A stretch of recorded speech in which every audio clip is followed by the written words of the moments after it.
เนื่องในโอกาสวันสั่งตั้งคณะบริหารงานศูนย์กลางสาวหนุ่มประชาชนปฏิวัติลาวครบรอบ71 ปี 14 เมษายน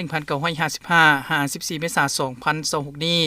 สหายทองลีศรีสุริตเลขาคณะบริหารงานศูนย์กลางสาวหนุ่มประชาชนปฏิวัติลาวได้แถลงข่าวต่อสื่อมวลชนในวันที่ 10 เมษายนผ่านมานี้ที่ศูนย์กลางสาวหนุ่มประชาชนปฏิวัติลาวว่าเฮียนการนำพรรครัฐที่เคารพและนับถืออย่างสูง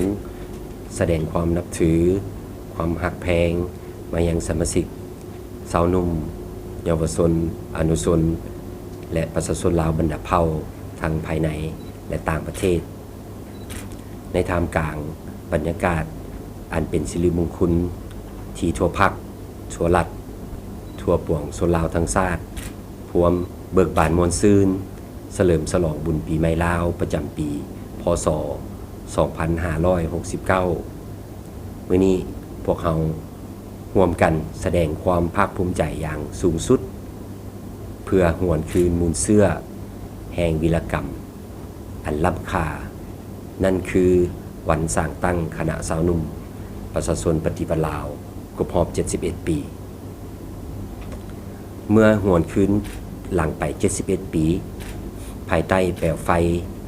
แห่งการต่อสู้กู้ชาติสาวหนุ่มลาวแต่ละหุ่นได้กลายเป็นกำลังลักแรงที่เด็ดเดี่ยวเหนียวแน่นสาวหนุ่มลาวแต่ละหุ่นได้อุทิศเลือดเนื้อและสติปัญญาเพื่อความเป็นเอกราชของชาติพวกเราจะบ่มีวันลืมคำเว้าที่ว่าถ้าบ่มีพวกท่านในมือนั้นก็บ่มีพวกเราในวันนี้หมายถึงถ้าบ่มีการเสียสละของพวกท่านในมือนั้นก็ยอมบ่มีความสุขของพวกเราในวันนี้ความจริงดังกล่าวได้กลายเป็นเข็มทิศทางจิตใจให้พวกเราได้จดจำบุญคุณและสืบทอดภารกิจอันสูงส่งนี้ตลอดไปในปัจจุบันประเทศชาติของพวกเราพร้อมก้าวเข้าสู่ระยะใหม่แห่งการจัดตั้งปฏิบัติมติของผู้ชุมใหญ่ครั้งที่ 12 ของพรรคเศรษฐกิจสังคมแห่งชาติ 5 ปีครั้งที่ 10 ในฐานะที่เป็นแขนขัวเป็นกำลังสำห้องอันจงฮักภักดีไว้เนื้อเสื้อใจของพรรคข้าพเจ้าขอเรียกร้องให้สมาชิกสาวหนุ่มทุกสหายจงเพิ่มทวีความรับผิดชอบทางด้านการเมืองตั้งหน้ายกระดับความรู้ความสามารถฝึกฝนหล่อหลอมตนเองและฝึกฝนหล่อหลอมคุณสมบัติศีลธรรมปฏิบัติวิทยาศาสตร์